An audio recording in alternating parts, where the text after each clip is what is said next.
ছোট্ট হতে হয় এবং নাটকীয়ভাবে বলতে হয়, গলা উঠিয়ে নামিয়ে এরকম করে।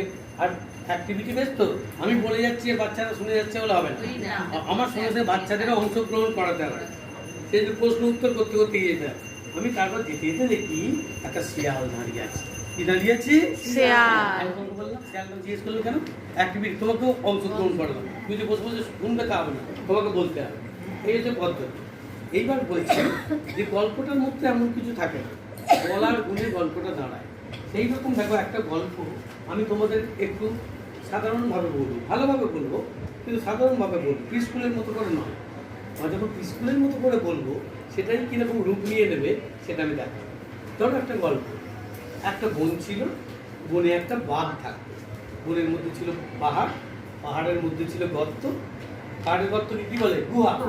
সেই গুহার মধ্যে বাঘটা থাকতো। বাঘটা তো সকালবেলা উঠতো ঘুম থেকে উঠেই বাঘের জল তেষ্টা পেয়ে যেত। কিন্তু বাঘ জল খুঁজতো অনেক, গুহার মধ্যে, গুহাতে তো আর জল নেই। তখন বাঘের খুব মন খারাপ হয়ে যেত, দূর বাবা জল নেই, আমাকে এখন গুহা থেকে বেরিয়ে সেই বনের রাস্তা দিয়ে একেবারে বন পেরিয়ে নদীতে জল খেতে যেতে হবে। নদী কোথায়? বন পেরিয়ে অনেক দূরে, কিন্তু জল তেষ্টা পেলে যেতেই হবে। বাঘ তখন সেই গুহা থেকে বেরিয়ে হালুম হালুম করতে করতে সেই বনের রাস্তায় জল খেতে যেত। আর সেই বনে শুধু বাঘ থাকতো না, থাকতো একটা খরগোশ। আর খরগোশও শুধু একা থাকতো না, ছিল তার 3টে বাচ্চা। কটা বাচ্চা? 3টে বাচ্চা। এই 3টে বাচ্চা নিয়ে খরগোশ একটা শিরীষ গাছ ছিল, তার নিচে যে গর্ত ছিল সেই গর্তের মধ্যে থাকতো। সকাল হলেই খরগোশের ঘুম ভেঙে যেত, সেই গর্ত থেকে বেরিয়ে ওই চারিদিকে তো গাছপালা, ঘাস, সেই ঘাস খেতে খেতে ছুটতো।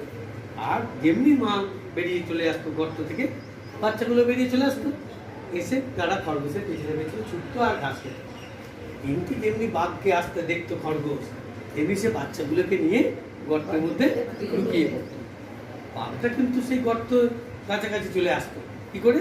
গন্ধ শুকে শুকে গিয়ে সেই গাছের চারদিকে কিন্তু ডেকে ডেকে ঘুরতো, মানে কোথা থেকে খরগোশের গন্ধ আসছে দেখতো।